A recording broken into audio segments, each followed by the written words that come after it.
안녕하세요. 백혜대 반갑습니다. 한 달 정도 만에 뵙는 것 같으네요.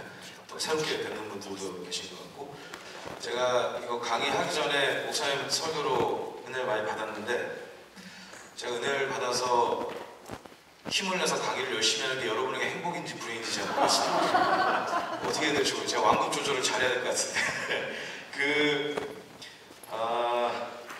더군다나 지금 캐나다 오신 지 얼마 안 되신 분도 계신 것 같은데 시차 적응도 못했는데 이런 가혹한 시간을 어쨌든 제가 여러분 받으신 교재로 3주간 하려고 해요. 이제 처음 과정이라고 써 있는데, 여러분 이거 처음 과정이라고 써 있으니까 이제 뭐 지레신자 느낌을 오실 거예요. 이게 소위 초보자, 처음 하는 사람을 위한 거구나 이렇게 생각하실 수 있는 대로 그렇지 않고요.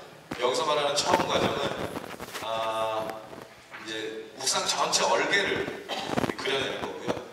그리고 여기에서 좀 본질이 되는 부분, 핵심이겠다 싶은 부분을 우리의 실제 묵상에 좀 연결해서 여러분과 함께 훈련을 하는 게 목적입니다. 그래서 이게 초보자, 새로 시작하는 분들한테 유익하지만 기본적으로 저희가 의도한 건 묵상을 쭉 해오시는 분들조차도 이걸 통해서 다시 좀 새롭게 묵상에 대한 관점, 또 내 묵상에 뭔가를 더 채울 수 있는 그런 내용을 좀 얻게 하면 좋겠다라는 의도로 만들었습니다. 그래서 그렇게 이해해 주시면 좋겠습니다. 여러분 이 말씀을 고린도후서 5장 17절이 이제 주제 구절 같은 건데, 일단 여러분 교재에서 그 책이 좀 특이하죠. 책 날개가 더 작죠. 그거를 살짝 넘겨보시면 1과 2과 해서 적혀 있습니다. 그 1과 2가가 이제 제가 여러분과 함께 할 내용이에요. 그리고 1과의 주제 구절이 지금 앞에 띄어져 있는 여러분 교재에도 적혀 있는 고린도후서 말씀입니다. 한번 같이 읽고 시작하겠습니다. 읽겠습니다. 누구든지 그리스도 안에 있으면 그는 새로운 피조물입니다. 옛것은 지나갔습니다. 보십시오. 새것이 되었습니다. 여러분 지인 중에 예수님 믿는 사람도 있지만 안 믿는 사람도 있죠. 만약에 예를 들어볼게요. 그냥 하나의 상황을 가정을 해서 예수를 안 믿는 복음을 모르는 여러분의 지인이 만약에 여러분한테 내가 오랫동안 널 지켜봤는데 적어도 너는 교회를 다니는 게 진심인 것 같다. 내가 볼 때 너는 그래도 하나님을 믿는 사람으로서 뭔가 진정성이 느껴진다. 그게 뭐가 그렇게 좋길래, 뭐가 그렇게 특별한 게 있길래 그렇게 사는지 나한테 얘기를 좀 해달라. 내가 한번 들어보고 싶다. 예수 믿는 사람이 된다는 게 뭐냐 도대체? 예수를 믿는다는 게 뭐냐? 라고 만약에 물어본다면 여러분 뭐라고 대답을 하시겠습니까? 사람마다 상황마다 대답이 달라지겠죠. 왜냐하면 여러분 예수를 믿는다는 건 입체적인 거기 때문에 어디에 강조를 두느냐에 따라 아마 표현이 바뀔 수 있을 겁니다. 근데 오늘 적어도 고린도후서 5장 17절에서는 예수를 믿는다는 건 뭐냐? 딱 한 표현으로 요약하고 있습니다. 뭐죠? 새 것이 되는 겁니다. 새 것. 여러분 지금 전후좌우에 계신 분들 얼굴 한 번만 잠깐 보실래요? 잠깐 보십시오. 믿기지 않겠지만 그분이 새 것입니다. 그리고 저도 새 것입니다. 이게 이제 우리가 받아들이기 어려운 부분인데 여러분 하나님은 뭐라고 그러시냐면 너의 어떠함과 관계없이 네가 무엇을 느끼든지 관계없이 너는 새 것이다. 내가 너를 새 것으로 만들었다. 라고 이제 선언적 진리죠. 우리에게 선언하시고 반드시 이루시겠다고 하신 약속이에요.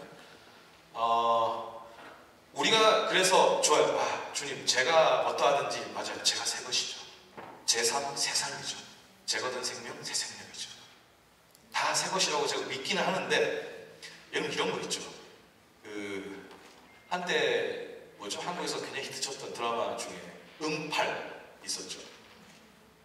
그 전 가족이 다 보고 재미있어 했던 드라마잖아요. 웃기도 하고 울기도 했던 건데 여러분 그 드라마만 뜬 게 아니라 거기에 삽입된 OST가 많이 떴죠. 대부분 리메이크한 노래들이 많았는데 이적 씨가 리메이크한 노래 기억나세요? 걱정 말아요 그대라는 제목의 노래죠. 그게 원래는 전인권 씨 들국화 노래 아닙니까? 그 노래에 보면 가사에 이런 게 있죠. 그대는 너무 힘든 일이 많았죠. 새로움을 잃어버렸죠. 이런 가사가 나오죠. 그러니까 여러분 사람이요 세파에 시달리고 이 삶의 하중이 너무 버거우면 그냥 사는 게 뻔하게 느껴집니다. 내가 되게 무가치하게 느껴지고 무능하게 느껴지고, 그러니까 내가 새로움을 정말 점점 이렇게 상실해 가는 거죠. 그게 이제 우리의 삶이기도 합니다. 예수를 믿는 사람에게도 저는 그게 있다고 봐요. 그렇다면 그냥 그대로 우리를 그걸 느끼는 것과 나를 그 상태에 방치해 두는 건 다른 문제죠. 그럼에도 불구하고 하나님은 나에게 새 것이라고 한단 말이에요. 넌 새 인생이라고 얘기한단 말이에요. 그러면 그 새 것이 뭘까라는 걸 우리가 좀 다시 헤아려 볼 필요가 있고 그걸 믿음으로 취할 필요가 있습니다. 새 것이라는 이름의 은혜 안에는 저 두 가지가 있다고 봅니다. 건짐과 옮김.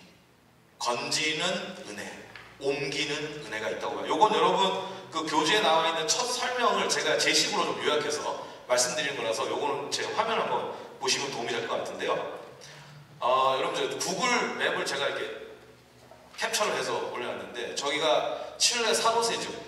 아주 광범위한 구리광산 지역인데 여러분 저 지역이 이 두 숫자로 되게 유명합니다. 혹시 저 숫자가 뭔지 아시는 분 계세요? 맞추시면 나가게 해드리겠습니다. 더 배울 게 없어요. 안 배워도 되면. 네, 저 가르칠 게 없고 바로 하산하시는 걸로. 네, 마스터 안 했다. 이렇게 이제 가겠습니다. 여러분 혹시 저 숫자 아시는 분 계세요? 예, 그러니까 이렇게 나가게 해드린다고 했더니 막 저 눈빛이 막 바뀌시다 이렇게 적극적으로 맞추시는 겁니다. 예, 그 뒤에 문 잠궈 주실래요? 지금 말씀하신 게 맞죠? 여러분 저 33명의 광산 노동자가 그 갱도가 붕괴돼가지고 갇혔어요. 지하 700m에 갇혔었는데 69일 만에 전원 구조됩니다. 여러분 참사가 기적이 된 거죠. 어마어마한 사회적 슬픔과 트라우마를 남길 뻔한 사건이 사회에 어마어마한 희망을 가져다 준 메시지가 됐죠. 우리가 바라는 건 다 저런 거죠. 어쨌든 저 유명했던 사건인데 저 사람들이 그 지하에 갇혀있을 때 모습입니다. 지금도 뭐 저희가 서치만 하면 다 나올 수 있는 자료들인데 여러분 그 지하 700m에 한정된 물과 식량을 가지고 언제 구출될지 결과적으로 69일이라는 건 우리가 알지만 거기 갇혀있는 사람은 이게 며칠이 갈지 구조는 된 건지 전혀 알 수가 없는 거죠. 그 불확실한 상황에서 33명이 같이 살아남는 쪽으로 선택을 한다는 게 도대체 어떤 걸까요? 감히 추측하기 어렵죠. 누가 한 명이 저기서 무리를 한다. 누가 한 사람이 자기 혼자 사는 쪽으로 결정을 한다. 여러분 이거 위기예요, 위기. 이 관리가 안 되면 사람들이 다 이거 공멸을 하기 쉬운 그런 환경 속에 있었습니다. 어쨌든 저 사람들이 이제 지하에 갇혀 있는 동안 지상에서 난리가 났죠.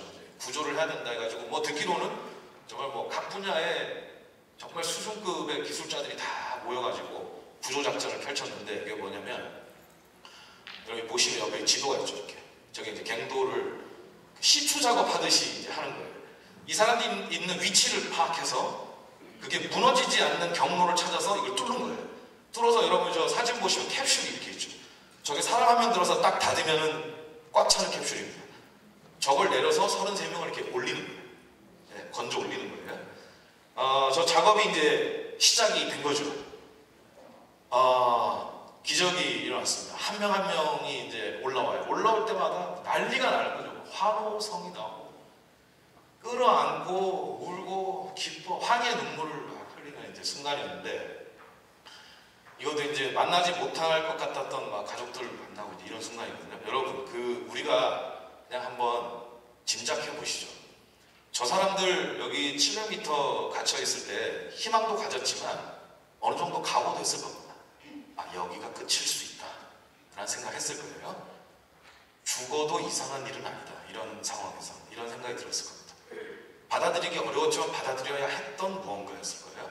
그런데 살았어요. 올라왔어요. 딱 올라오는 순간 자기 머리 위로 딱 내리쬐는 이 햇살이 그 전에 쬐던 햇살이 아니었을 것 같습니다. 끌어안는 사랑하는 사람의 이 촉감이 늘 겪던 촉감이지만 다시 태어나서 새로 얻는 선물 같았을 것 같습니다. 마시는 공기, 사람들의 눈빛, 자기를 둘러싼 지형지물 모든 게 새롭게 느껴졌을 거예요. 다시 얻는 인생이죠. 여러분 이거 조심스럽지만 우리 중생 경험하고 되게 비슷합니다. 내가 이제 새 생명 얻고 새로 살았다. 모든 게 새로워지는 거죠. 세상은 그대로인 줄 몰라도 내가 바뀌어버렸어요. 아무도 만들 수 없는 변화가 내 안에 일어나 버린 거예요. 중생 경험하고 이제 비슷한 건데 여러분 이제 저렇게 해서 아주 해피 엔딩이 될 줄 알았는데 시간이 지난 뒤에 이제 몇 년이 좀 흐르면서 추적 보도가 있었어요.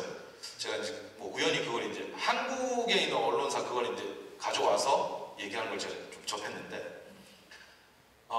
이 33명이 대부분 좀 불행한 삶을 살고 있었습니다. 그럼 괜히 안타까운 일이죠. 어떻게 얻은 새 인생인데, 어떻게 살아난 건데 그 이후에 불행하단 말인가, 이제 이런 생각이 들어요. 일단 이 모든 사람들이 좀 평균적으로 그 69일의 시간에 대한 어떤 정신적 고통 이런 걸 이제 호소를 하고 있었고, 그건 뭐 당연히 치료를 해야 하는 거고, 또 하나 뭐냐면 이 33명 사이 관계가 안 좋아졌대요. 관계가 안 좋아지는 게 뭐냐면, 어떤 사람은 이제 자기가 구조된 이야기를 글로도 쓰고 강연도 하면서 희망의 전도사가 돼서 뭐 5만 곳을 다니면서 희망을 전파하는 거예요. 그런데 그렇게 스포트라이트를 받지 못하는 사람도 있죠. 그러니까 이런 데서 오는 그 어떤 묘한, 미묘한 그런 갈등이나 이게 좀 서로 간에 반목이 좀 있었고, 또 뭐 제가 기억나는 어려움 중에 하나 뭐냐면 소송전이 길어졌다. 여러분, 이 장기화된 소송에 장사가 없거든요. 특히 일반 사람들은 이거 해내기 어려운 과정입니다. 이 보상을 누가 할 거냐? 이거에 대한 공방이 굉장히 이제 치열했다고 해요.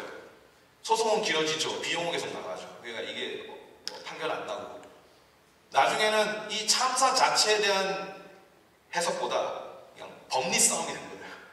그러니까 이게 사람을 더 고통스럽게 하죠. 내 고통은 온데간데 없고 내 목소리는 더 이상 들리지 않고 그냥 법리만 따지는 거예요. 그러니까 이게 사람들에게 어려움을 줬고, 또 제가 기억나는 이제 하나는 이겁니다. 이 사람들이 이제 광부잖아요.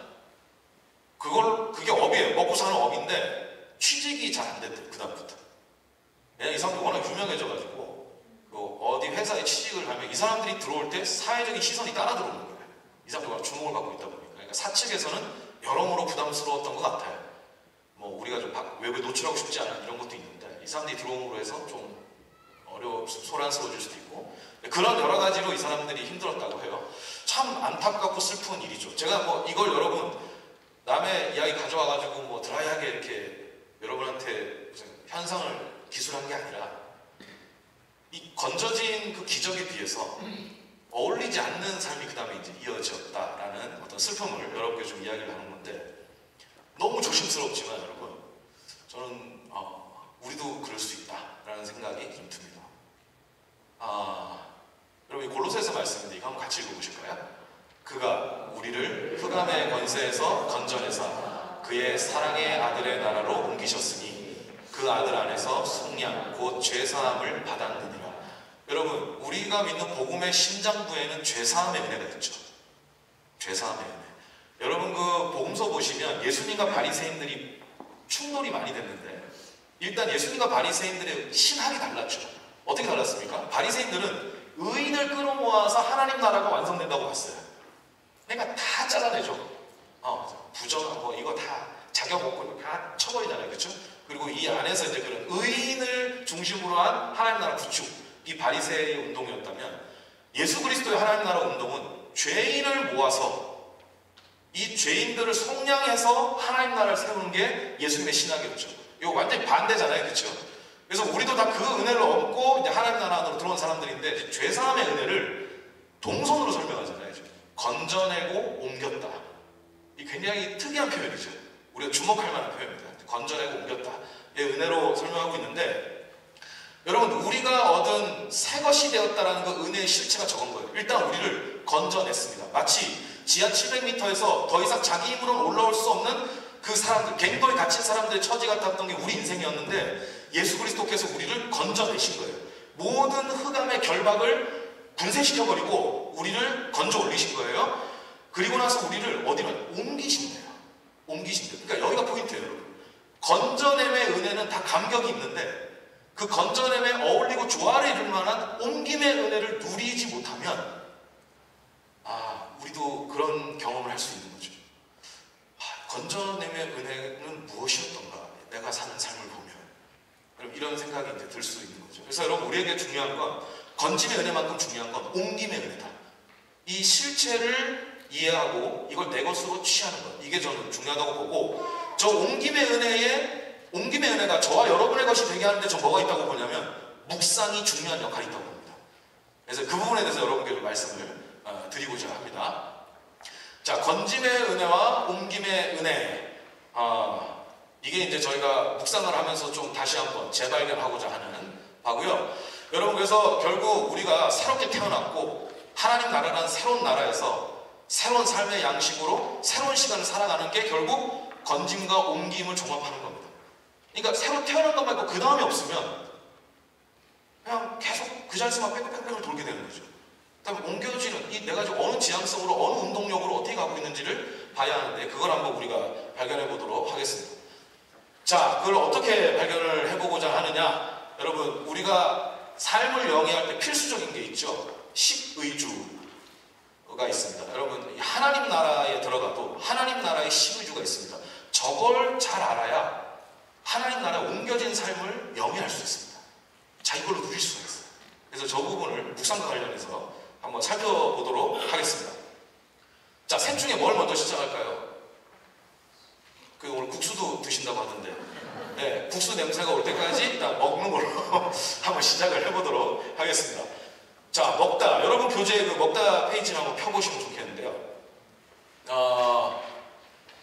여러분 거기에 있는 초록글 보이세요? 머리글? 먹다에 있는 초록글? 여러분 그거 한번 우리 같이 읽어보실까요? 읽겠습니다. 시작.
부모로부터 이어받은 무언가가 우리 그 할아버지 때, 할머니 때에서 온 어떤 부분도 있는 거죠, 그죠? 그러니까 여러분 먹는다는 게 보면 그냥 먹고 소화하고 배설하는 게 아니라, 그리고 힘 생겨서 힘 쓰고 그냥 다시 없어지는 게 아니라 남죠.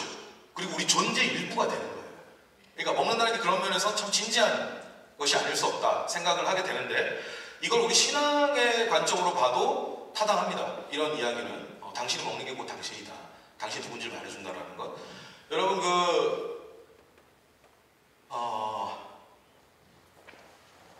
우리가 코로나 때 하고 싶어도 못했던 게 있었죠. 지금은 이제 할 수 있지만 성찬이죠. 그때 성찬이 되게 어렵죠. 그렇죠? 그래서 온라인으로 성찬하는 게 이게 맞냐 아니냐 해서 교단마다 입장도 나뉘고 막 어떤 교단은 막 이거 온라인 성찬하면 바로 이렇게 제재하겠다 막 이렇게 나오고, 어떤 데는 교단에서 허용하니 해라 막 이렇게 서로 막 입장이 분분했었어요. 여러분 그 성찬을 보시면 우리가 성찬을 통해서 내가 누구인지 확인하고 내가 받은 은혜가 무엇인지 확인하고 결국 내 주인이 누군지 확인하고 이거 다 이런 거잖아요. 정체성에 관한 확신이 거기서 오는 건데, 그걸 뭘 통해서 확인합니까? 먹는 걸 통해서 확인합니다. 여러분 이게 되게 우리가 정신작용으로 그걸 확인하는 게 아니라 먹는 것, 떡을 먹고 잔을 마심으로 내가 누군지 확인하는 거죠. 여러분 이거는 굉장히 의미 있는 거예요. 여러분 떡인가요? 무슨 소리죠?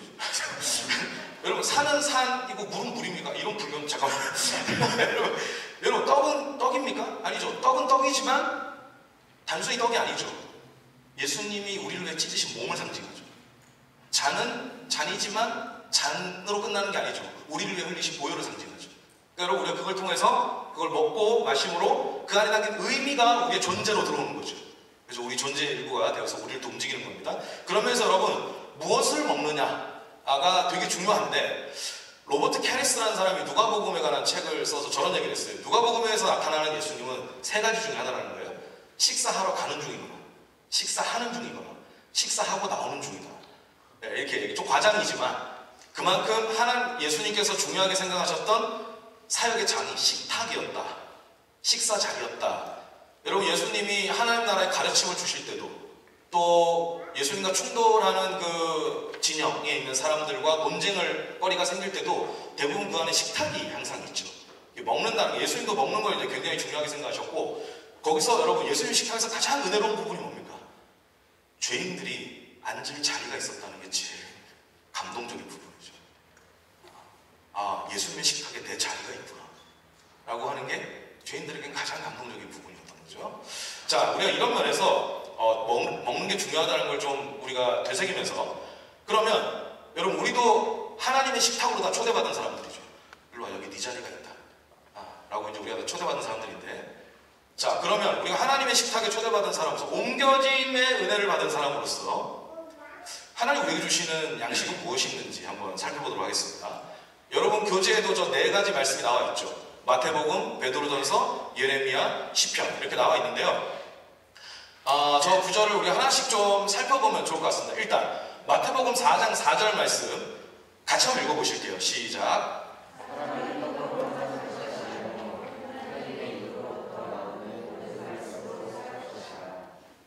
자, 여러분, 거기 예수님이 하신 말씀이자 뭐 구약의 신명기 말씀을 이제 인용하신 건데, 예수님이 이제 그걸 예수님의 입으로 말씀하신 거죠.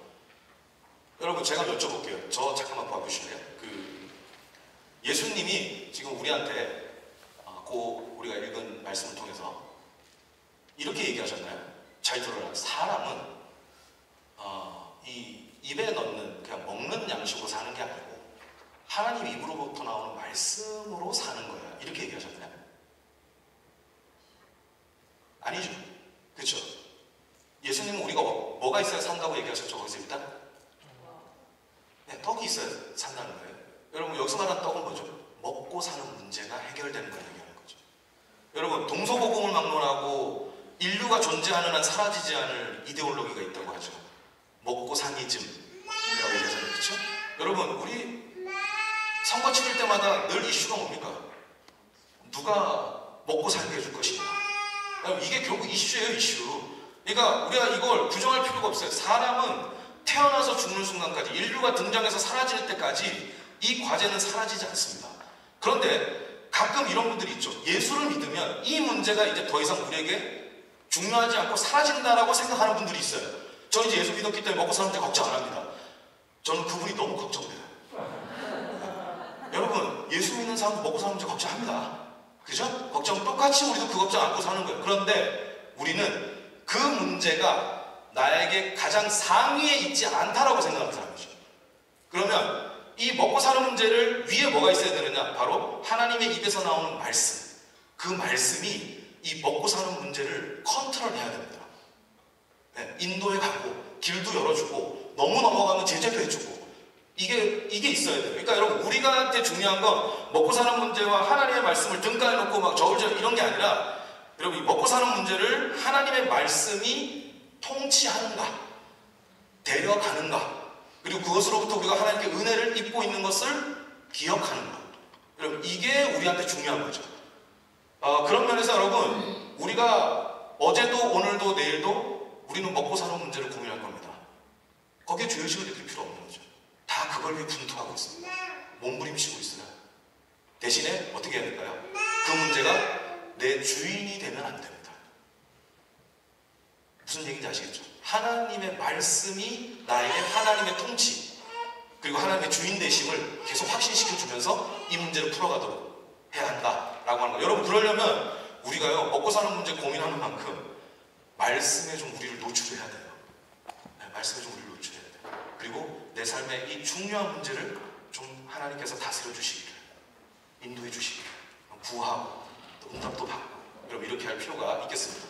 자, 그래서 여러분, 그리스도인으로서 살아남으려면 반드시 먹어야 하는 양식은 말씀이라는 양식입니다. 말씀이라는 이 양식을 먹지 않고 먹고 사는 문제에만 매몰돼서 살면, 여러분, 죄송해요. 저도 똑같으니까 얘기하는 겁니다. 저도 다르지 않으니까. 여러분, 그렇게 살면 살긴 사는 건데 뜻있게 살긴 어렵습니다. 죄송하지만 내가 아무리 많은 의미를 부여해도 하나님께 부여받는 은혜는 적어질 겁니다. 여러분, 의미는 원래 근본적인 의미는 발명하는 게 아니에요. 부여받는 거예요. 하나님이 부여해 주시는. 하나님이 부여해 주시는 의미가 없이 내가 의미만 계속 발명하면 나중에 사람이 되게 가벼워집니다. 여러분, 우리가요, 내가 먹고 사는 문제에 매몰하고 많은 의미를 부여할 수 있죠. 중요합니다. 중요한데 말씀을 통해서 부여받는 의미가 있어야 돼요. 내가 그리스도인으로서 사는 것의 의미. 하나님이니까 이거 먹으라고 하는 거죠. 우리 밥상에 앉아 있는 우리에게 하나님이 이거 말씀 좀 먹어라. 이거 먹어야 뜻있게 살 수 있다. 의미 있게 살 수 있다. 그리스도인의 존엄함을 상실하지 않을 수 있다. 그리고 내 자녀됨의 복을 누릴 거다. 라고 이제 말씀하시는 거죠. 자, 두 번째, 베드로전서 2장 2절 말씀 같이 읽겠습니다. 시작.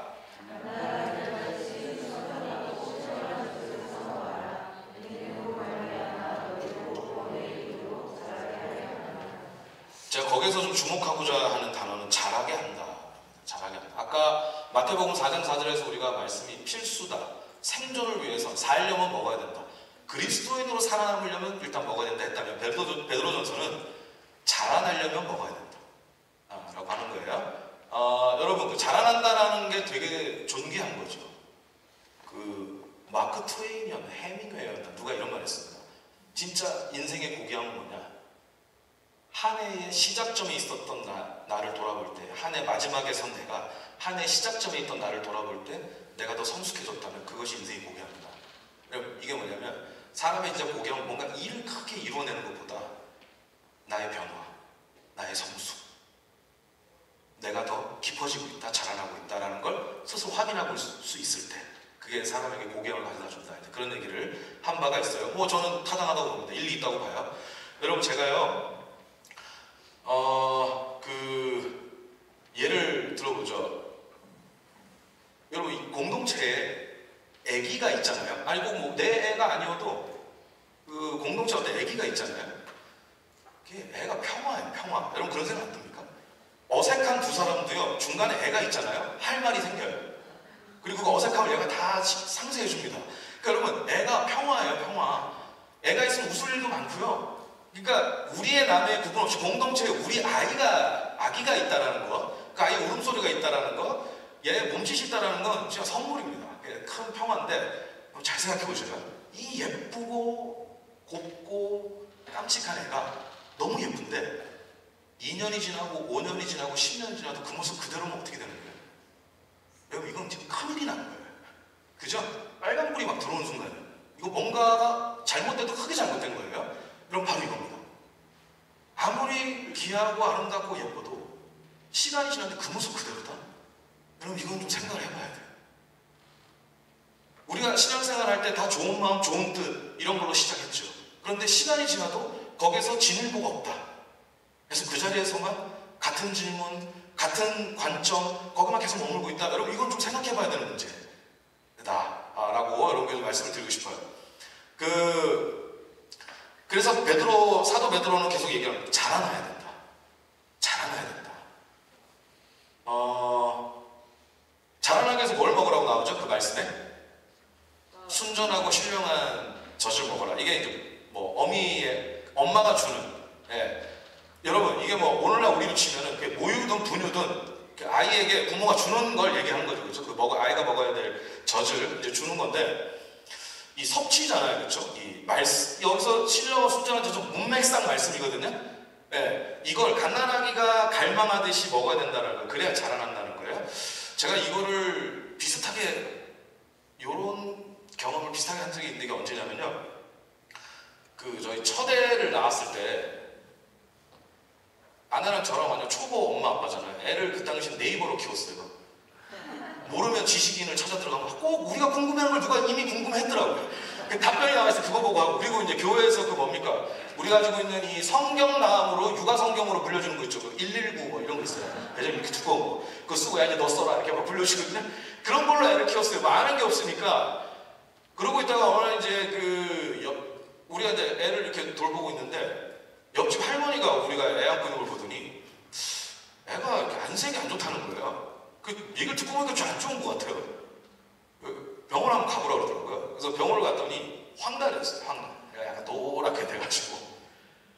그래갖고 이제 의사선생님하고 얘기를 하다가 근데 선생님 황달 왜 걸려요? 그러니까 이유가 많은데 일단 이 섭취, 젖을 충분히 먹어야 된다 그러더라고요. 그때 한 사람의 얼굴이 굉장히 섭섭해졌습니다.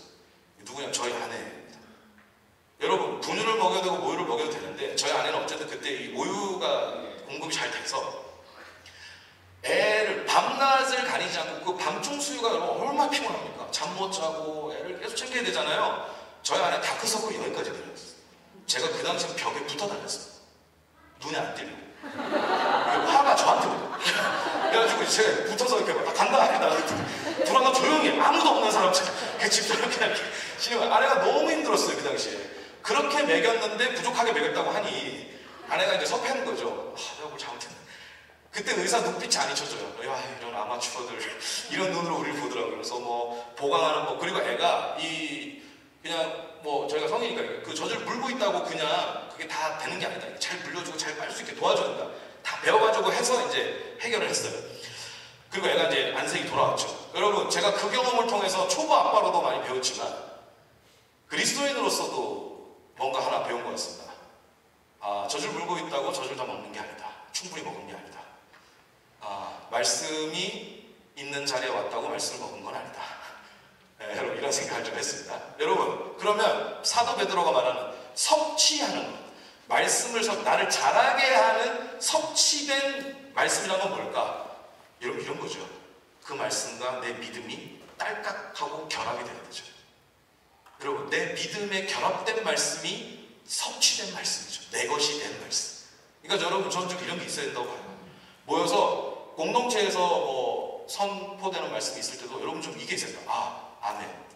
주님, 우리에게 주신 말씀, 혹은 나에게 주신 말씀, 혹은 우리 아이에게 그 말씀이 그대로 이루어지게. 여러분, 이렇게 해서 좀 사람이 적극적으로 믿음을 발휘해서 선언되는 말씀과 내 믿음이 이렇게 딸깍하고 걸리는 게 좀 있어야 돼요.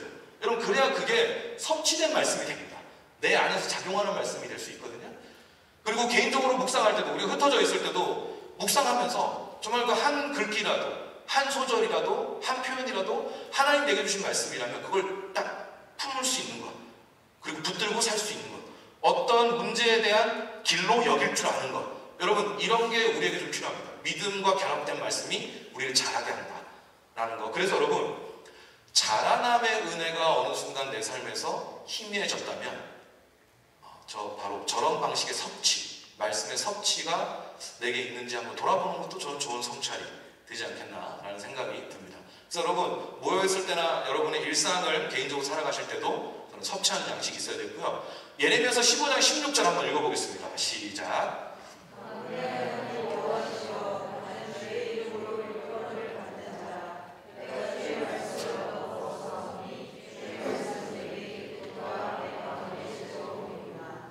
네, 여러분, 이게 예레미야서 이 15장 16절은 문맥상 보면 이제 좀 다른 의미가 있는데 그 한 구절만 볼게요. 주제로 접근을 할게요. 거기에 보면 예레미야가 하나님의 말씀이 자기한테 뭐라고 얘기를 하고 있죠? 기쁨과 즐거움이다 라고 얘기하고 있죠. 여러분, 저는 이거 좀 중요한 것 같아요. 왜냐면 일단 이건 전제를 해두죠. 여러분, 사람이요, 좋으나 싫으나 흥이 나나 흥이 안 나나 자기에게 주어진 당위를 계속 행하는 게 제가 볼 때는 가장 센 사람입니다. 이게 크게 막 폭을 오가는 막 롤러코스터를 타지 않고 내게 지금 이게 동기부여가 되든 안 되든 뭐 쉽든 어렵든 간에 내가 있어야 할 자리, 내가 감당해야 할 일을 꾸준히 해나가는 거예요. 내가 볼 때 이 사람이 진짜 강한 사람이에요. 정말 이 사람이 센 사람이고 저는 그게 힘이다 라는 생각은 해요. 그런데도 불구하고 여러분, 우리끼리니까 솔직히 한번 얘기해보죠. 여러분, 당위만으로 장기전으로 가면 어떻게 됩니까? 사람 되게 피곤합니다. 여러분. 지쳐요. 그래서 우리한테는 뭐가 있어야 될까요? 좀 기쁨도 있고 보람도 있고 만족도 좀 느끼고 좀 즐겁고, 여러분, 이런 게 좀 있어야 돼요. 그런 게 있어야 사람은 삽니다. 그리스도도 마찬가지예요. 그래서 우리 내면에 어느 순간 기쁨이 너무 좀 사라지고 있다면, 즐거움이 사그라들고 있다면, 그리고 어느 순간에 그게 뭐였더라? 라는 생각까지 든다면 여러분 좀 구하셔요. 예레미야서 15장 16절 말씀처럼 주님, 당신의 말씀이 내게 기쁨을 좀 다시 창조하게 해주십시오. 제 마음에 보람을 좀 주십시오. 만족을 좀 느끼게 해주십시오. 저는 희열이 좀 있었으면 좋겠습니다. 여러분 이런 거 좀 구할 필요가 있습니다. 그러니까 그냥 내 상태를 그대로 두지 마시고 그 말씀을 근거로 또 말씀을 통해서 그걸 좀 여러분이 받으시면 좋겠는데 이런 거 있죠. 여러분 언제 제일 기쁘셔요? 신앙생활 하실 때? 저는 개인적으로 응답받을 때 제일 기쁘더라고요. 내가 오랫동안 기도해왔고 간절히 기도했던 게 하나님의 손길을 통해서 뭔가 응답되는 걸 느껴지면 저는 너무 기쁘더라고요. 저만 그런 거 아니죠, 여러분? 네, 여러분도 그러시죠? 근데 여러분 살아보면 또 하나의 기쁨이 있죠. 여러분도 아실 겁니다. 뭐죠? 내가 바라던 대로 일이 풀리진 않았어요. 내가 구한 대로 상황이 바뀌지도 않았어요. 그런데 말로 설명할 수 없는 기쁨이 내 안에 있을 때가 있어요. 뭔지 아시죠, 여러분? 그러니까 뭐냐면 하나님 우리에게 주시는 기쁨은 내가 뭔가 그렸던 그리고 하나님께 소망했던 어떤 모습대로 환경이 바뀌어서 주어지는 기쁨도 있지만 아무 변화가 없지만 내 마음에 임하는 절대적 평안이 있을 수 있습니다. 그럼 이런 것도 누릴 줄 알아야 되죠. 그래서 왜냐면 그걸 주시는 이유는 그때는 지금 그걸로 가야 할 때인 거예요. 환경은 바뀌지 않았지만 낙심하지 마. 내가 너를 지키고 있다. 라고 지금 말씀하신 거잖아요. 그렇죠? 그러니까 그런 기쁨도 우리가 잘 보존하고 좀 누릴 필요가 있다라고 하는 거. 어쨌거나 어떤 종류의 기쁨을 주시는 건 하나님의 주권이고 우리가 구해야 할 건 뭘까요? 하나님 제 안에 다시 좀 회복되게 해주십시오. 기쁨이 다시 회복되게 해주십시오. 하루를 마치고 잠자리에 들 때 야 다른 건 몰라도 예수 믿는 건 참 보람있다. 이런 거 좀 느끼게 해주십시오. 이런 거 우리가 좀 구하면 좋겠다 싶습니다. 자, 마지막 구절입니다. 시편 19편 7절 8절 말씀 같이 읽겠습니다.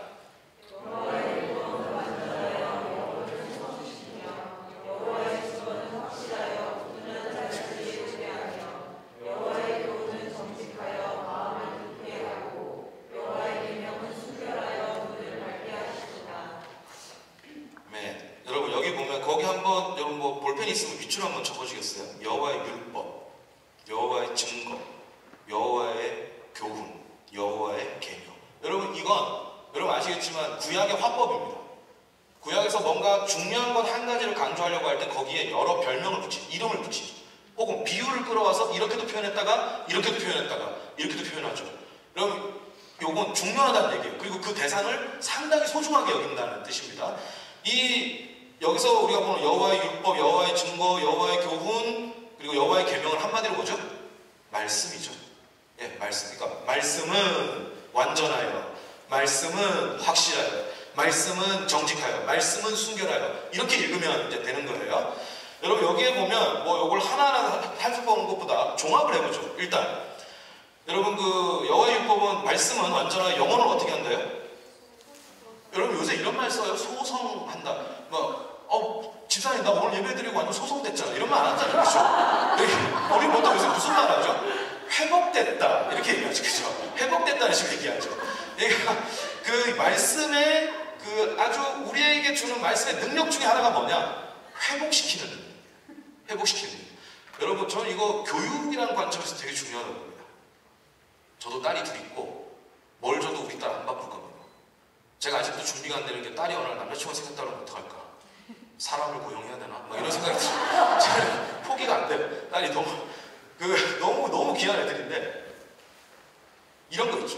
애가 귀하다 보니 가끔 내 사랑이 너무 지나쳐서 얘한테 아무 어려움을 안 겪게 해주고 싶을 때가 있어요. 당연한 부모 마음이죠.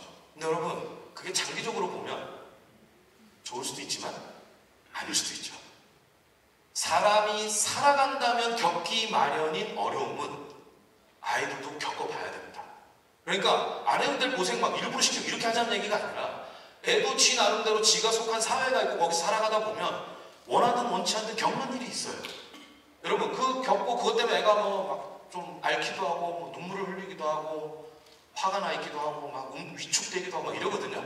여러분 그때 우리가 아이에게 줄 수 있는 선물은 뭘까요? 회복하는 힘을 길러주는 겁니다. 넘어졌어도 일어나는 법을 가르쳐주는 거예요. 그리고 그런 뭔가 자기가 막 시달리고 어려울 때도 그걸 바라볼 수 있는 해석하는 힘과 거기서 내가 그걸 대응할 수 있는 어떤 힘, 그게 회복하는 힘이 있어야 되거든요. 저는 좋은 교육은 어려움을 면하게 해주는 교육보다 어려움을 겪더라도 회복할 수 있는 힘을 길러주는 게 더 좋은 교육이다 라는 생각이 듭니다. 여러분 그러면 우리도 부모로서 이런 생각을 하면 하나님은 어떠실까요? 우리한테 내가 너한테 어려움을 다 면하게 해주기보다 내가 너를 사랑하기 때문에 회복하는 힘을 기르는 법, 그걸로 살아가는 법을 난 너한테 가르치려고 합니다.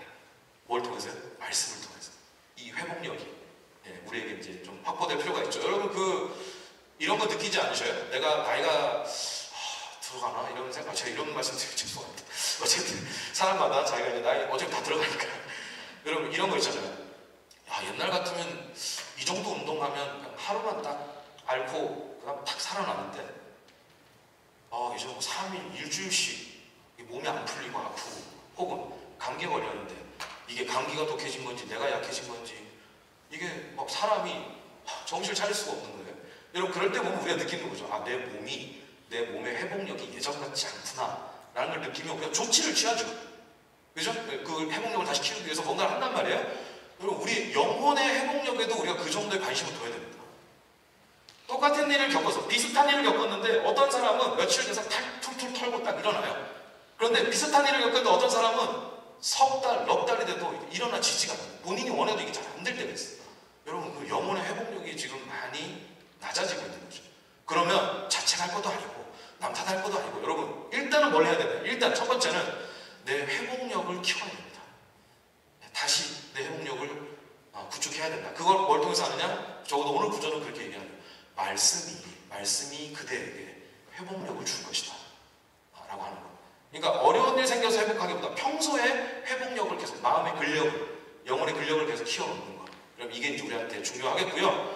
그리고 마지막으로는 이제 뭐 눈을 밝게 하고 마땅히 생각해야 할 바를 하고 이게 이제 온전함이잖아요. 한마디로 말하면 온전함. 여러분 말장난 같지만 이렇게 좀 설명드리고 싶어요. 신앙생활 할 때 목표를 완전함에 두면 그거 상당히 해롭습니다. 아시죠? 자기에게도 해롭고 남한테도 해롭습니다. 그러니까 말장난 같지만 완전함이 아니라 여러분 온전함에 목표를 둬야 됩니다. 신앙생활의 목표는 온전함일 때 좋다. 뭐 어떤 차이냐 이런 거죠. 저희 딸이 첫째 딸이 뭐랄까요? 아빠를 약간 불쌍하게 여기는 때가 있어요. 참 이해할 수 없는 건데 가끔은 내가 왜 이러나 싶을 때가 있는데 제가 이제 너무 뭐 피곤하거나 이렇게 지쳐 있으면 와서는 막 장난으로 저를 막 괴롭히다가 방에 가서 혼자 울어요. 왜 웃냐 그러니까 아빠가 너무 힘들어 보여서 마음이 아프다. 너 왜 그래? 그러지 마 이러거든요. 근데 여러분 예를 들어 볼게요. 얘가 만약에 거기서 더 나가서 어느 날 저를 아빠 거실 소파에 앉아봐. 제가 앉았어. 아빠 내가 아무리 생각해봐도 아빠가 짊어진 짐이 너무 무겁다. 아빠가 마음껏 사역하실 수 있게 나도 이제 오늘부터 돈 벌게요. 우리 좀 뿜빠이 합시다. 짐을 좀 나눠서 우리 같이 생활전선에 뛰어들어야 좀 아빠 편해지지 않겠냐. 이런 얘기를 한 다음에 여러분 얘가 정상이에요 지금? 얘가 지금 8학년이거든요. 얘가 정상 아니죠? 여러분 이건 8학년의 온전함이 아니에요. 너무 오버하고 있는 거예요. 8학년 온전함은 뭘까요? 아빠가 대강 힘들게 사는 건 알지만 또 사고 싶은 건 있어서 아빠 내가 뭐 집안일 좀 하고 용돈 타서 나 이번에 아이돌 그거 사진 좀 사면 안 돼? 여러분 이게 8학년의 온전함 아닌가? 저희 집에서 그 온전함을 봐요. 여러분 이게 바로 저는 시편에서 말하는 시절을 쫓아 열매를 맺는 거라고 봅니다. 그 시절의 열매. 여러분 10살의 온전함이 있죠. 20살의 온전함이 있고 지천명의 나이가 됐을 때 온전함이 있고 여러분 그 나이 때 온전함이 있고 또 하나 있죠. 신앙의 연수. 여러분 이제 예수 믿은 지 얼마 안 된 사람이 갖춰야 할 온전함이 있어요. 이 사람한테 신앙생활 20년 30년 한 사람에 대한 그 잣대를 똑같이 대서 온전하라고 이건 너무 가혹한 거예요. 이건 영적으로 이건 폭력입니다. 그러니까 여러분 그 시절의 열매가 있죠. 그 시절의 온전함이 있어요. 우린 그걸 쫓아 다름질하는 사람들이에요. 그러면 질문이 생기죠. 지금 현재 나에게 그러면 하나님이 보여주시는 그 기대치 온전함은 뭘까? 라는 생각을 하면 저는 이걸 묵상해서 좀 발견할 수 있지 않나 싶어요. 여러분 이런 경험 있지 않으세요? 똑같은 본문을 두고 대여섯 명이 모여서 묵상 모임을 했는데 같은 본문을 묵상한 게 맞나 싶을 정도로 은혜 받은 게 다를 때가 있어요. 왜 그럴까요? 처한 상황이 다르고 신앙의 연수가 다르고 믿음의 분량이 다른 거죠. 여러분 그 결을 좀 읽어줄 필요가 있어요. 각자 하나님이 그 시절에 주는 은혜가 있는 거예요. 그 상황에 주는 은혜. 이런 걸 좀 포용해주는 공동체가 돼야 돼요. 야 그거 해서 그거 틀렸어. 잠깐 이거 와봐. 저쪽으로 봐봐. 이러면 잠깐 끝난 거예요. 묵상 못해요. 같이 모여서. 각자 하는 걸로 하는 게 나아요. 이게 모여서 하려면 하나님이 저 사람한테는 지금 저런 은혜를 주시는구나. 그게 큰 울타리에서 넘어가지 않는 이상은 뭐 예수를 부정한다거나 이건 뭐 교리적으로 아주 독소가 담겨 있다거나 여러분, 그리고 아니면 인간의 인격을 이렇게 좀 파괴하는 어떤 해석 이런 게 아닌 이상은 포용해줘야 됩니다. 하나님이 그 사람한테 맡겨진 은혜 주시는 거거든요. 그러니까 하나님은 우리 각 사람에게 그 온전함을 보여주시고 독려하시고 또 같이 갈 수 있게 은혜를 주신다라는 걸 우리가 생각한다면 저걸 좀 취할 수 있겠다는 생각이 듭니다. 자, 여러분 이제 넘어와서 입다로 하겠습니다. 먹고 이제 그 다음에 입는 건데요. 여러분 우리가 끝나는 시간이 정해진 거 아시죠? 네, 그래서 두려워하지 마세요. 그러니까 예, 저 입다 하다가도 시간 되면 끝날 거니까 두려워하지 마세요. 다음 주 또 보고 그 다음 주 올 거잖아요, 그죠? 그러니까 약간 이렇게 미련치는 되겠죠. 어디까지? 그래서 여러분 우리 입는 거 좀 하다가 시간 되면 좀 마치기로 하겠습니다. 여러분 그 입는 거에도 머리글이 있죠. 초록 머리글이 있어요. 우리 그거 한번 같이 읽어보실게요. 시작.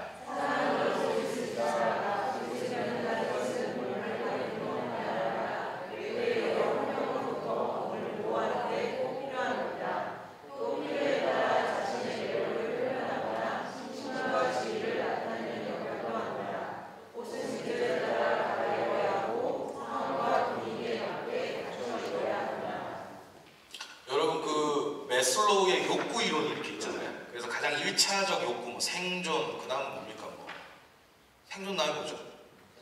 네?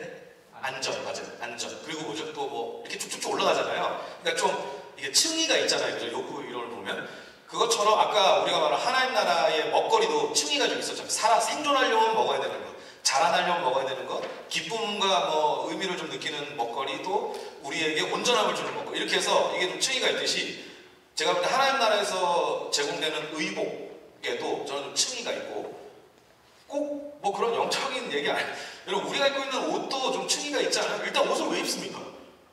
바로 이렇게 대답해. 그럼 벗고 다닐 거예요. 이렇게 얘기하겠죠. 그러니까 옷이라는 게 1차적 의미가 있는 거예요. 나를 가려주고 또 이렇게 뭐 보호해 주는 거 있잖아요. 그렇죠? 이게 우리에게 1차적 옷의 의미라면 또 있는 것 같아요. 이런 것도 있죠. 제가 예전에 아내 부탁을 받고 결혼식을 간 적이 있는데, 그 당시에 이제 저는 잘 모르는 사람인데 아내가 이제 그때 아프고 뭐 사정이 안 돼가지고 제가 처음 보는 사람인데 가서 이제 뭐 축의금을 내고 인사를 하는 거였습니다. 저는 이제 그 신부를 한 번도 본 적이 없는데 딱 갔는데 누군지 알겠더라고요. 어떻게 알았을까요? 웨딩드레스 입고 있는 사람이 신부죠. 네, 웨딩드레스. 여러분 옷이라는 게 그 신부가 입고 있는 웨딩드레스, 신랑 될 사람이 입고 있는 수트는 뭘 얘기해 줍니까? 오늘 이 두 사람을 위한 날이다. 옷이 알려주죠. 옷이 알려주는 거잖아요. 그렇죠? 그러니까 여러분 옷이라는 게 그런 기능도 있고, 또 하나 여러분 만약에 뭐 정교인 수양회나 뭐 애들 여름 캠프나 이런 걸 하면 뭘 맞춰 있습니까? 네, 단체 티 있죠. 여러분 똑같은 색의 똑같은 문구가 새겨진 옷을 입고 있으면 이 단조롭잖아요. 근데 왜 우리가 그런 거 하죠? 그 옷을 통해서 소속감을 공유하는 거죠. 그러니까 여러분 옷이라는 게 소속감의 역할도 있는 거예요. 그러니까 그렇게 따지자면 이 옷이라는 것이 기능이 하나만 있지 않고 층위가 있고 뭐 좀 1차적인 기능부터 고차원적인 기능까지 있겠다 이런 생각이 드는데, 하나님 나라의 이제 의복에도 저는 그런 차원이 있다고 봅니다. 일단 정리부터 하면 이래요. 여러분 하나님 나라에서 우리에게 제공하는 옮겨짐의 은혜로서 주어지는 의복은 두 가지라고 봅니다. 하나님의 자녀답게 단장하는 옷이 있고요, 하나님의 군사답게 무장하는 옷이 있습니다. 단장하는 것과 무장하는 것이 있는데, 그게 여러분 보시기에 그 말씀 세 구절이죠. 갈라디아서 3장, 에베소서 4장, 에베소서 6장에서 저는 발견할 수 있다고 생각을 합니다. 자, 그러면 저희가 한번 간단하게 살펴보도록 하죠. 갈라디아서 3장 27절 말씀 같이 읽겠습니다. 시작.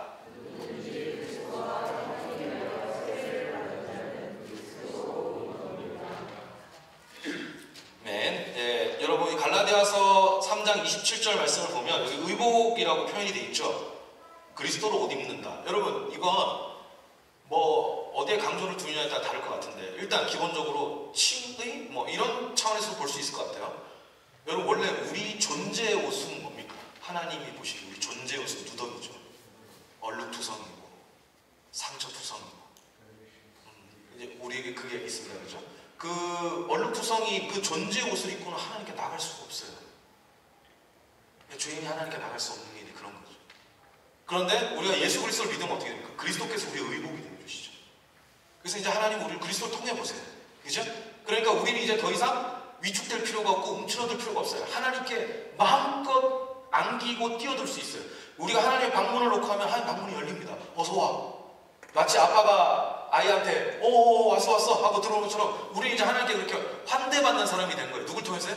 그리스도를 통해. 그리스도를 옷 입음으로써 우리 그렇게 된 거예요. 그런데 거기서 머물 게 아니라 그리스도를 옷 입는다는 건 단순히 우리 바깥에 우리를 이렇게 걸쳐주고 감춰주는 역할만 하는 게 아니라 이제는 우리가 그 그리스도화 되어가는 거죠. 바꿔 말하면 뭐죠? 그리스도를 닮는다. 그리스도를 닮아감이라는 차원에서도 우리가 저걸 생각할 수 있습니다. 그러니까 여러분, 하나님 우리에게 주시는 옷은 어마어마한 옷입니다. 여러분, 이 세상에 있는 기적 중에 가장 큰 기적은 뭘까요? 바다가 갈라지는 것, 하늘에서 양식이 내리는 것, 성이 무너지는 것. 여러분, 다 위대한 기적입니다. 저는 이런 기적을 살아생전 한번 볼까 싶어요. 다 위대한 기적인데 그 중에서도 가장 위대한 기적은 죄인이 하나님을 닮게 된 겁니다. 이게 가장 큰 기적입니다. 우리가 예수 그리스도를 닮을 수 있게 됐다라는 거예요. 여러분, 이게 기적 중의 기적이에요. 은혜 중의 은혜. 저게 바로 그리스도를 어디 닮는 걸 알려주죠. 그리스도를 어떻게 닮을까요?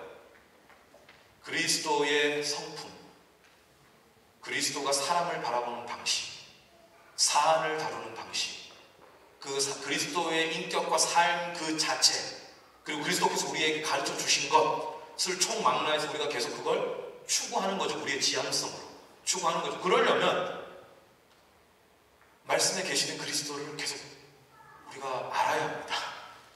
계속 접해야 합니다. 그리고 때마다 새롭게 경험해야 합니다.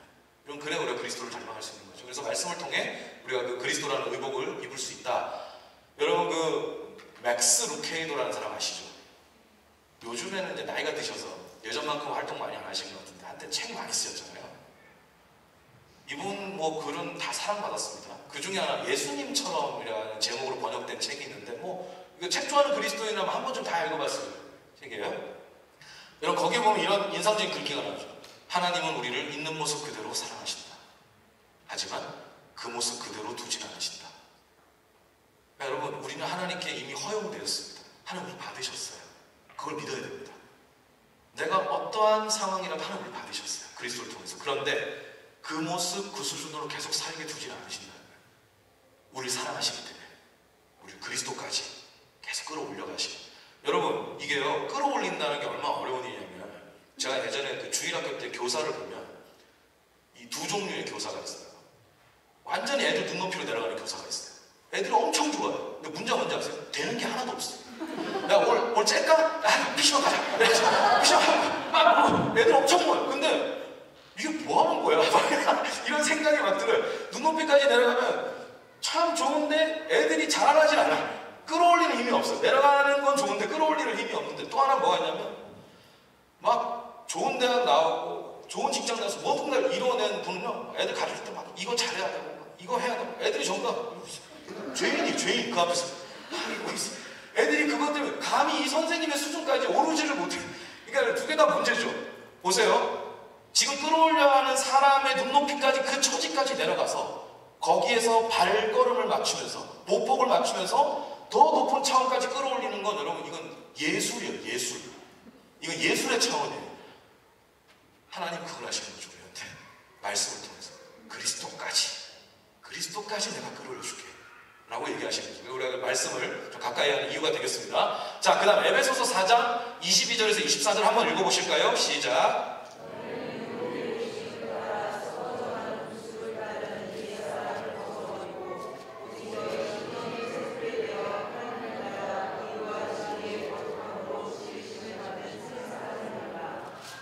네, 여기도 보면 새 사람이라는 이름의 옷이 나오죠. 새 사람을 입으라. 아까는 그리스도를 입으라. 근데 새 사람을 입으라. 여러분, 이건 사실은요, 그냥 큰 틀에서 보면 다 일맥상통하는 얘기예요. 그리스도로 옷 입으라나 새 사람으로 옷 입으라나 다 내용 같죠. 따져보면 핵심은 이제 같은 건데 강조를 다르게 두는 거죠. 여러분, 우리가요, 하나님 나라에 옷장이 있다는 거예요. 하나님 나라에 옷장이 있는데 그 옷장에서 우리가 꺼내 입을 옷은 그리스도라는 옷, 그리고 그리고 새 사람이라는 옷입니다. 근데 여러분, 우리가 보통 나갈 때 내가 원래 입고 싶었던 옷을 딱 입으려면, 이걸 입으려면 제일 먼저 뭘 해야 됩니까? 벗어야죠. 입고 있던 걸 벗어야죠. 그죠? 입고 있던데 또 입으면 안 되잖아요. 그죠? 그러니까 여기서도 뭐라고 얘기하죠? 새 사람을 입으려면 뭘 벗으라고 나와요? 그쵸? 거듭나기 전에 그 습성, 거듭나지 못한 성품, 그리고 하나님의 마음을 슬프게 하고 근심케 하는 무언가, 그건 벗어야 돼요. 그러니까 이 벗기와 입기가 계속 같이 이루어지는 거죠.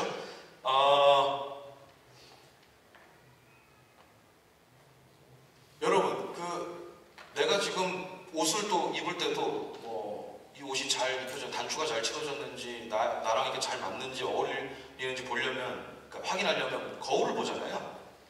여러분, 내가 벗어야 할 게 뭘지, 그리고 이걸 어떻게 잘 입고 단장하면 좋을지를 확인하려면 우리에게도 하나님 나라 거울이 필요합니다. 그게 뭘까요? 말 안 해도 아시겠죠? 말씀입니다. 말씀입니다. 여러분, 그러니까 말씀을 읽을 때 나를 비추는 거울로도 읽을 줄 알아야 돼요. 그게 유일한 건 아니지만 그렇게 읽는 법도 알아야 돼요.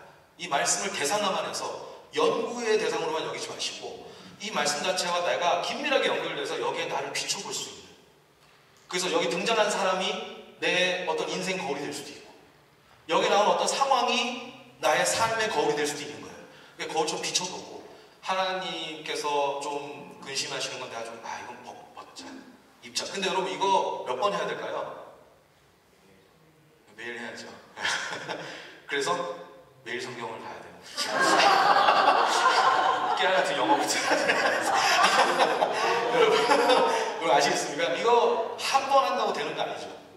한 번 더 비춰보고 오늘도 비춰보고 내일도 비춰보고 그래서 또 벗고 또 입고, 여러분 그러다 보면 우리가 점점 하나님께 새 사람을 입어가는 거죠. 그죠? 은혜가 그 시간을 쓰시는 거잖아요. 그렇죠? 하나님의 은혜가. 그래서 우리가 그런 차원에서 이해해 보시면 좋겠습니다. 자, 마지막 에베소서 6장 13절에서 17절 여기까지 설명드리고 마치는 게 좋을 것 같습니다. 자, 에베소서 6장 13절에서 17절 말씀. 좀 길기는 한데요. 그래도 한번 읽어보실까요? 읽겠습니다.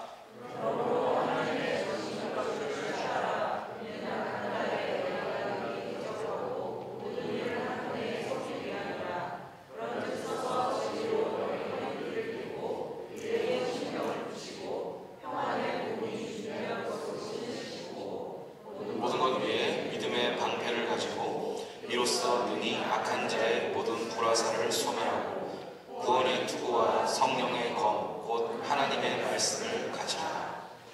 여러분 상당히 뭐랄까 전쟁 이미지잖아요. 그렇죠? 군인 이미지고 이게 이제 하나님의 군사로서의 정체성을 알려주는 구절이죠. 그러니까 여러분 이렇게 한번 생각해 보셔요. 나는 살아갈 때, 일상을 살 때 하나님의 자녀라는 정체성은 그래도 있는데 하나님의 군사라는 생각은 잘 안 해봤다. 이러면 이쪽을 좀 키우실 필요가 있습니다. 여러분 우리가 사실은 다 싸우는 삶에 놓여있죠. 네. 갈등을 느끼고 또 거기에서 아까 목사님도 말씀 분별하고, 여러분 이건 다 싸움이거든요. 그러니까 우리가 싸움에 참여했다. 하나님의 이 우주적 싸움 안에. 근데 이미 승리는 확정되어 있지만 그 과정을 치열하게 가야 하는 그 싸움 가운데 있다는 걸 우리가 좀 확인할 필요가 있는 게 군사됨이죠. 근데 또 반대로 하나님의 군사로서 살아가는 막 그런 강인하고 뭔가를 막 뚫고 나고 돌파하고 이런 힘은 센데 하나님의 자녀됨을 추구하면 약하면 어떻게 될까요? 이 일은 되게 잘하는데 피투성이에요. 주위에서 피를 철철 흘려요. 이 사람하고 일하고 나면은 부상자가 너무 많아요. 여러분 이게 두 가지가 다 있으니까 우리가 고루 균형이 좀 필요한 거예요. 하나님의 자녀됨과 군사됨을 우리가 좀 잘 통합해서 때를 또 분별할 줄 알고 그렇게 좀 우리가 살아갈 필요가 있는데, 여러분 여기 있는 거 제가 하나님 전신갑주 하나하나 다 설명하면 여러분 행복하시겠어요? 여러분 그렇지 않잖아요. 그렇죠? 그래서 제가 하나만 예를 들어 볼게요. 여러분 하나님의 전신갑주를 입는다, 바꿔 말할게요. 하나님의 군사로 살아간다 라고 할 때는 그걸 뭐 이상한 이렇게 너무 막 형이상학적인 이런 쪽으로 가지 마시고, 저는 이렇게 좀 정리하고 싶어요. 진치성. 네. 여러분 에이브라함 링컨이 그런 말 했다고 그러죠. 저는 천천히 가는 사람입니다. 하지만 절대로 뒷걸음질 치지 않습니다. 멋진 말이죠. 여러분 우리가 천천히 갈지언정 우리는 뒤로 퇴보하진 않는다. 난 앞을 향해 나간다. 믿음으로. 여러분 이런 좀 우리 진취성이 좀 필요하고 그런 의미에서 우리가 군사됨을 가지고 앞을 향해 하나님이 인도해 주실 때 하나님 뭔가 뜻을 나에게 제시해 주실 때 그런 걸 향해서 내가 이렇게 계속 전진할 줄 아는 나갈 줄 아는 이런 게 좀 우리한테 군사됨으로서 필요한 거 아닌가라는 생각이 들어요. 그 중에 방패만 한번 생각해 볼게요. 방패. 여러분 칼과 방패가 있을 때 기본적으로 방패는 용도가 뭡니까? 수비, 방어용이죠. 근데 여러분 이거조차도 제가 진취성이라는 면에서 볼 때는 다르게 해석할 수 있는 거예요. 이게 이제 마르바던이 이제 그런 해석되는데 전 동의합니다. 여러분 이게 여기서 말하는 이 방패나 이런 걸 볼 때 공성전을 생각하시면 돼요. 불화살이 날아오잖아요. 그렇죠? 불화살이 날아오는 건데 방패를 쓸 때는 주로 이제 공성전 상황이 많은데 성을 함락하러 가면 성에서 불화살을 막 쏘죠. 그럴 때 여러분 이거 맞으면 치명타니까 어떻게 해야 됩니까? 막으려면 방패로 막으면서 어떡하죠? 계속 성을 향해 전진하는 거죠. 그러니까 여기서 말하는 방패조차도 단순히 방어용, 수비용이 아니라 앞을 나가기 위해서 수비하는 거예요. 그러니까 결국 진취적인 거죠. 여러분 그러니까 요걸 우리의 삶으로 끌어오면 어떨까요? 우리가요 하나님의 뜻을 그래도 귀한 뜻을 깨닫고 오늘 혹은 예배 때 여러분이 받은 은혜가 있고 혹은 묵상하다가 깨달은 말씀이 있어서 아 그래 이제는 이걸 붙들고 사자 라고 하지만 여러분 그때 우리가 그 믿음을 따라 살도록 그냥 놔두질 않습니다. 그게 바로 싸움인 거죠. 내 안팎의 저항이 일어나요. 특히 여러분 악한 세력은 우리가 하나님의 뜻을 향해 가는 걸 기뻐하지 않습니다. 우리를 어떻게든 길에서 이탈을 시키려고 하죠. 그럴 때 날리는 게 뭐냐? 불화살이에요. 여러분 우리에게 날아오는 불화살은 뭘까요? 우리가 유독 약한 부분이죠. 여러분 사람마다 트리거 포인트가 달라요. 나한테는 별일 아닌데 이 사람은 뚜껑이 열렸어요 지금. 여러분 이거는 서로 감정선도 다르고 이 트리거 포인트가 다른 거예요. 서로 취약성이 다른 거예요. 그리고 중요하게 생각하는 가치도 차이가 있고 그러니까 이게 사람마다 느끼는 게 다르듯이 시험도 다릅니다. 사람마다 약한 부분이 달라요. 어떤 사람은요 도박? 그거 왜 그런 거에 흔들리나? 이런 사람이 있는데 어떤 사람은요 그 화토장만 봐도 막 피가 돌아요. 제가 그렇다는 얘기가 아니라 그러니까 이게 사람이 다른 거예요. 어떤 사람은 또 뭐가 있을까요? 어떤 돈 문제? 뭐 이런 거 볼 때 그런 문제에 있어서 뭔가 자기가 기준을 먼저 받고 시작하는 사람이 있는가 하면 또 요걸 어떻게 이렇게 하다 보니까 나중에 좀 이렇게 얇아지고 어쨌든 사람마다 이게 다 달라요. 시험의 그 취약한 부분이 다르기 때문에 뭘 생각하셔야 되냐 마귀가 내가 약한 부분을 잘 안다라는 걸 명심하셔야 돼요. 그래서 내가 뭔가를 뜯어내려고 할 때 시험이 온다. 나를 딱 힘 빠지게 하는 거죠. 딱 맥 빠지게 하거나 혹은 그래 이런 거 해봐야 내가 원래대로 살아야지. 이런 생각 들게 하는 건 여러분 그걸 그냥 두면 안 되고 믿음의 방패를 사용해야 돼요. 그때 다시 믿음으로 상황을 해석하고 그 믿음으로 이 나한테 꽂힌 보이지 않지만 나를 지금 자극하고 있는 이 불화살을 떨쳐내고 내가 앞을 향해 나갈 수 있어야 된다는 뜻입니다. 그러니까 이런 진취성을 우리가 이제 가져라. 근데 그렇게 하려면 하나님의 무기고를 열어야죠. 그게 뭐죠? 네, 성경이죠. 성경. 하나님의 무기고를 열어야 되는 겁니다. 자 여러분 이제 오늘 첫 시간에 이걸로 좀 마무리를 하려고 하는데 하나만 말씀드리고 마치겠습니다. 먹다 입다로 우리가 옮겨짐의 은혜를 한번 확인해 봤어요. 그리고 거기에 말씀을 묵상하는 것이 역할이 있다라는 것도 한번 살펴봤습니다. 그러니까 여러분 이제 성경을 읽으실 때 읽어야지. 이거 안 읽으면 어떡할 거냐. 언젠가 읽어야 되는데 읽자. 여러분 이것도 귀한데 이렇게라도 읽는 게 어딥니까? 네, 근데 여러분 이왕이면 성경책이든 큐티책이든 펼치실 때 여러분 하나님의 밥상 앞에 한번 앉아볼까? 나한테 어떤 따뜻한 밥 한 공기 주시는지 아니면 하나님의 옷장 한번 열어볼까? 하나님 나한테 얼마나 귀한 옷을 나한테 입혀주실지. 여러분 이런 하나님과의 관계 그 옮겨짐의 은혜를 나한테 베푸시는 하나님과의 관계 안에서 성경을 좀 펼치고 읽고 내 내면과 일상에 연결하고 공동체와 함께 좀 행복을 누리고 여러분 이렇게 갔으면 좋겠어요. 제가 결혼하려고 할 때 저희 아내 쪽에서 반대가 많았습니다. 나중에 섭섭하더라고요. 나도 우리 집에서 귀한 아들인데 그 집 딸만 귀한 거 아니야 이런 생각 들었는데 제가 또 그러니까 너무 허락을 안 해주시니까 나름 전략을 짰죠. 어떻게 했냐면 일단 언니들을 부어 삼자. 장모님이 너무 이렇게 완강하시니까 처형, 작은 처형을 한번 만났어요. 만나가지고 밥을 먹는데, 여러분 그런 거 아세요? 나는 너를 받아들이지 않을 거야 라고 말하는 사람보다 웃고 있는데 나를 전혀 받아들이지 않는 사람이 제일 무섭어. 너무 상냥해. 처형이 너무 상냥했는데 딱 느껴져요. 넌 땡. 이게 딱딱 느껴져요. 그래서 이 청성 같은 벽을 어떻게 뚫을 것인가. 이렇게 앉아있는데 허를 찌르시더라고요. 그러니까 저한테 제일 대답 못할 부분을 물어보신 거죠. 웃으면서. 자꾸 이제 뭐 결혼한다고 하니까 내가 걱정돼서 물어보는 거야. 그래서 예. 내가 전도사 월급이 얼마인지 아는데 지금 결혼해서 얘는 지금 성교단체 간사고 둘이 결혼해서 뭐 먹고 살 거야? 계획이 있을까? 그거 한번 얘기해봐. 이러더라고. 할 말이 없더라고. 진짜 저 없었거든. 답이 없었어. 아니 뭐 나올 게 뻔한데 뭐 어떻게 그렇다고 거짓말을 할 수도 없고 고민을 하다가 그냥 솔직히 말씀드렸어요. 뭐 어떻게 들으실지 모르겠지만 예수님이 저를 사랑하시고 그게 제 재산입니다.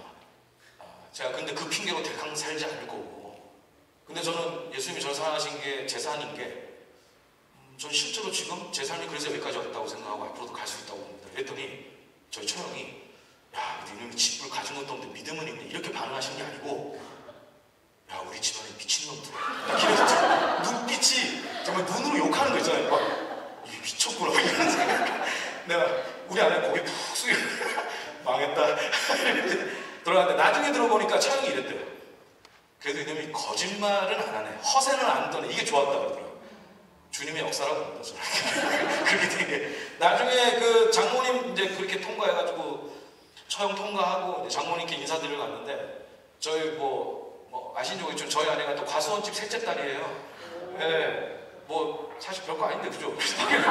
딱 갔는데 막 이제는 뭐 장인은 돌아가셔서 과수원은 안 하는데 그 과수원 큰 밭 중앙에 딱 집이 있어요. 네, 거기 이제 딱 들어갔는데 두렵더라고요. 저 진짜 여리고 들어가는 마음이 진짜.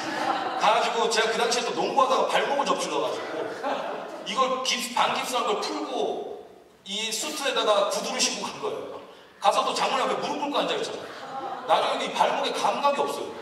내가 오늘 발목을 하나 잃고 얘를 얻어야 될 텐데 못 얻으면 어떡하지? 막 이런 생각이 막 들더라고요. 장모님이 살려줘. 편히 앉아. 제가 그래서 우리 애는 못해 그런 거 안돼 그래가지고 어떻게 살려고 그래. 그래서 제가 그냥 어쨌든 실망시켜드리지 않도록 노력하겠습니다. 한번 허락해 주세요. 이러니까 기도 안 하다 대답을 안 하시고 가라 했더니 밥이나 먹고 가라 이러더라고요. 최후의 만찬이구나. 그래서 그게 있는데 닭도리탕 이렇게 해놓으셨더라고요. 제가 온다 그러니까. 이제 그걸 시골에 계신 분들이 그 밥그릇 아시죠? 위아래가 똑같은 밥이 이만큼 고봉으로 이렇게 쌓여있어요. 그걸 또 다 먹었죠. 잘 먹어야 돼. 그냥 다 해가지고 이렇게 먹고 나오는데 갈 때까지도 그냥 그러고 빠빠였어요. 나와서 이게 된 건가 안 된 건가. 아내가 이게 밝아요. 그래서 뭐 즐거워? 그랬더니 오케이 했잖아. 이러더라고요. 그래서 뭐가 오케이 해야 돼? 닭 줬잖아. 닭. 사유용 닭 잡는 거. 우리 엄마 의사소통이 이래. 이러더라고요. 그래서 왜 이렇게 어렵냐. 저희 장모님이 그날 저한테 그래 내가 너 사위로 받아들일게 한 건 뭐냐면 닭도리탕을 한 밥상을 전해준 거였어요. 그게 오케이였어요. 그리고 지금은 엄청 잘해주십니다. 진짜 사위 사랑. 제가 너무 죄송하죠. 저는 효를 못하는데 저희 장모님 저를 너무 이렇게 아껴주시니까 저는 그게 너무 고맙죠. 자 여러분, 저희 장모님이 저를 받아들였다는 게 밥상에서 하게 됐잖아요. 여러분 우리 하나님 나라에 우리가 받아들여졌다, 하나님께 우리가 받아들여졌다는 걸 가장 잘 보여준 게 뭐냐면 우리가 하나님의 밥상에 앉을 수 있는 겁니다. 예수님의 식탁이 그런 거거든요. 예수님이 누군가를 받아들였다는 뜻이에요. 특히 이 고대 근동에서는 중요한 식사 자리에 누굴 초대하는 건 그 사람에 대한 이 사람의 호의를 표현하는 겁니다. 그리고 이 사람을 받아들였다는 뜻이죠. 그렇죠? 여러분 우리가 하나님 식탁에 제자리 있나요? 그럼 하나님 말씀하시는 거죠. 네 자리에 있다. 앉아. 바쁘게만 살지 말고 뭐에 골몰하면서만 살지 말고 이거 좀 먹어. 먹어야 힘난다. 먹어야 뜻있게 살 수 있다. 내가 도와줄게. 한 그릇 먹고 시작해. 이게 저는 하나님 아버지 마음이라고 생각합니다. 한 줄 사실 때 하나님 밥상 앞에 앉아서 하나님 차려주신 따뜻한 말씀 한 공기 드시고 힘을 얻으시다가 다음 주에 오셔서 저렇게 또 남은 내용 이어가면 좋겠습니다. 여러분 오셔야 됩니다. 다음 주에 아시면 오셔서 만나 저기서 마치겠습니다. 감사합니다.